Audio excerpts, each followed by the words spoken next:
শেষমেশ ফিফা 2026-এর পরে কিন্তু নেইমার একদম বিদায় নিল, মানে হচ্ছে অবসরে চলে গেলেন। অনেকের ভিতরে অনেক রকমের কথা ছিল যে নেইমার আসলে সে কি অবসরে যাবে নাকি যাবে না, এটা নিয়ে অনেক গুঞ্জন ছিল অনেক ট্রল। তবে সকল খেলোয়াড় ভাইদেরকে বলবো, খেলা নির্বিশেষে একটি আনন্দমাত্র কিছুটা মুহূর্তের জন্য। এ নিয়ে বাংলাদেশে কিছু আমজনতা উন্মাদ পাবলিক যারা নিজেদের ভিতরে মারামারি হানাহানি করেই থাকেন।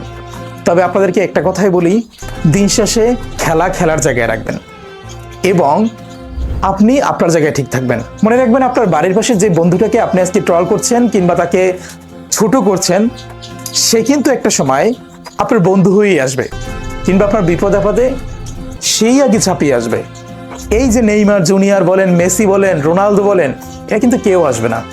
আমরা হুদাহুদুই এদের জন্য নিজেদের ভিতরে সম্পর্ক নষ্ট করে থাকি, এটাই চিরন্তর বাস্তব। শুধুমাত্র এটা না, বিষয় যে আরও রয়েছে সেগুলো আপনাদেরকে খুলে বলি। মূলত নেইমার জুনিয়র সে কিন্তু মাঠে এবারও সে একটু অসুস্থ অবস্থায় সে মাঠের ভিতরে প্রবেশ করেছে। আপনারা অনেকেই জানেন তিনি কিন্তু বিভিন্ন সময় ইনজুরি হয়ে থাকেন, ইনজুরিতে তিনি আঘাতপ্রাপ্ত হয়ে থাকেন। কিন্তু তার কারণে সে যে মাঠে আসবে না এটা কোনো কথা না, সে কিন্তু মাঠে সবসময় আসার চেষ্টা করে, তার যে কিছু ভক্ত আঙ্গিক রয়েছে তাদেরকে সে খুশি রাখার জন্য।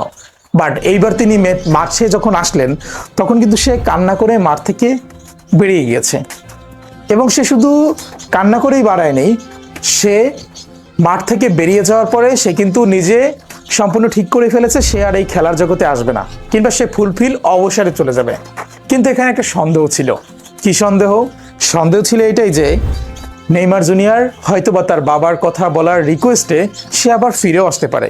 এবার সেটা নিয়ে অনেকেই অনেক রকমের মন্তব্য করেছেন। তবে অবশেষে জানা গেছে তার বাবা অনেক রিকোয়েস্ট করার পরেও সে কিন্তু আর মাঠে আসেনি।